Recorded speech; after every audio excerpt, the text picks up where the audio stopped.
Welcome to this comprehensive guide on encapsulation and access modifiers in C# for Unity 3D, designed specifically for beginners. This tutorial will walk you through the essential concepts and practical applications of these programming fundamentals, crucial for developing robust and maintainable games. These fundamental programming concepts are crucial for writing clean, maintainable, and secure code in your game development journey. Mastering them will significantly improve the quality and scalability of your Unity projects, making your code easier to understand and debug. Encapsulation is the bundling of data and methods that operate on the data within a single unit or class, restricting direct access to some of the object's components. This principle helps to hide the internal state of an object from the outside world, promoting data integrity and reducing complexity. It's like a protective capsule around your data, ensuring that it can only be accessed or modified in controlled ways, preventing unintended side effects. This controlled access is vital for maintaining the consistency and reliability of your game's logic and data. Access modifiers, on the other hand, are keywords that set the accessibility level of types and type members, such as classes, fields, methods, and properties. They define where and how different parts of your code can interact with these elements, providing granular control over your program structure. They dictate which parts of your code can interact with specific elements, providing fine-grained control over your program structure. By carefully applying access modifiers, you can enforce design decisions and prevent unauthorized modifications to critical components. Let's begin by exploring the core concept of encapsulation with a practical example in Unity 3D. We'll demonstrate how encapsulation can be applied to a common game development scenario, such as managing a player's health, to illustrate its benefits. Imagine we have a player health script. Without encapsulation, we might directly expose the health variable as public. This approach, while seemingly simple, can lead to significant issues in larger projects. This allows any other script to change the player's health directly, which can lead to unpredictable behavior and bugs. For instance, another script could accidentally set health to a negative value or an impossibly high number, breaking game mechanics. To encapsulate this, we declare the health variable as private and provide public methods to interact with it. These methods act as controlled gateways, ensuring that any changes to the health variable adhere to predefined rules and logic. These methods, often called getters and setters, control how the health value is read and modified, ensuring data integrity. They allow you to implement validation or additional logic whenever the health value is accessed or changed, centralizing control. For instance, take damage can ensure health doesn't go below 0, and heal can prevent it from exceeding a maximum value. This prevents invalid states and ensures that the player's health always remains within a logical and expected range. In Unity, after making these changes, the health variable will no longer be directly editable in the inspector. This visual change reinforces the concept of data hiding and controlled access, as the internal state is no longer exposed. Instead, other scripts would call take damage or heal methods, promoting a safer and more organized codebase. This approach encourages a clear separation of concerns, making your code more modular and easier to manage as your project grows. Now, let's dive deeper into the specific access modifiers available in C# and their implications. Understanding each modifier is crucial for effectively structuring your code and controlling visibility within your Unity projects. The public modifier means that the member can be accessed by any code in the same assembly or another assembly. This is the most permissive access level, making the member universally available. It's the least restrictive and is often used for methods or properties that form the public interface of your class. These are the functionalities that other parts of your program are intended to interact with directly. The private modifier restricts access to only the code within the same class.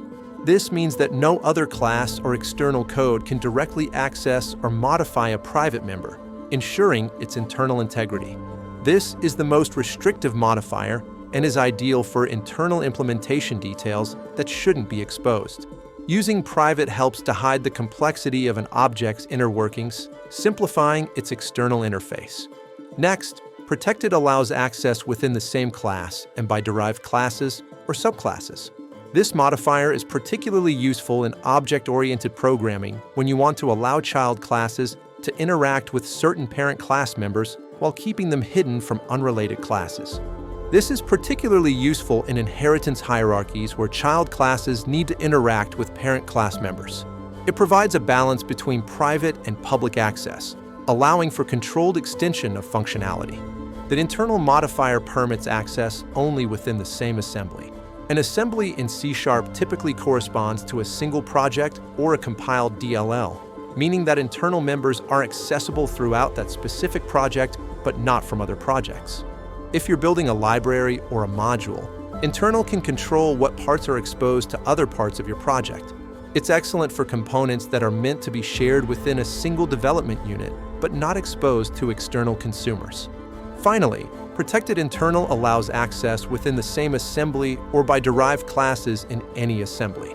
This modifier combines the accessibility of protected and internal, offering a broader scope than either individually.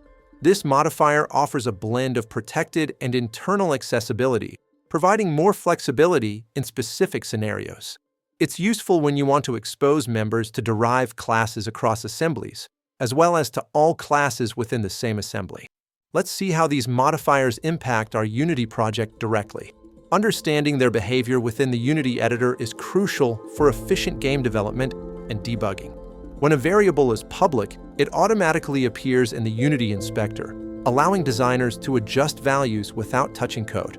This feature is incredibly powerful for rapid prototyping and iterative design, as changes can be made directly in the editor. This is incredibly useful for game design parameters like movement speed, jump height, or damage values.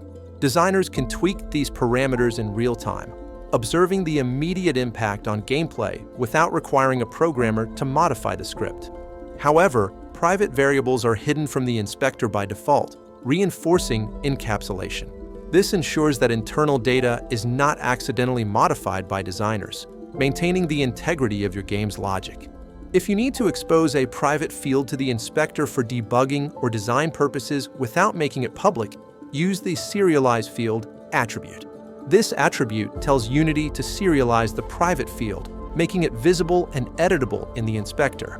This attribute allows Unity to serialize the private field, making it visible and editable in the inspector while maintaining its private access in code.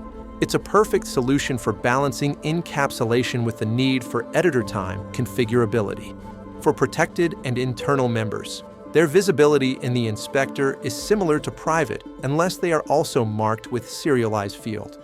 This means they will not appear in the inspector by default, adhering to their restricted access levels. Understanding these nuances is key to effective Unity development, balancing design flexibility with code integrity.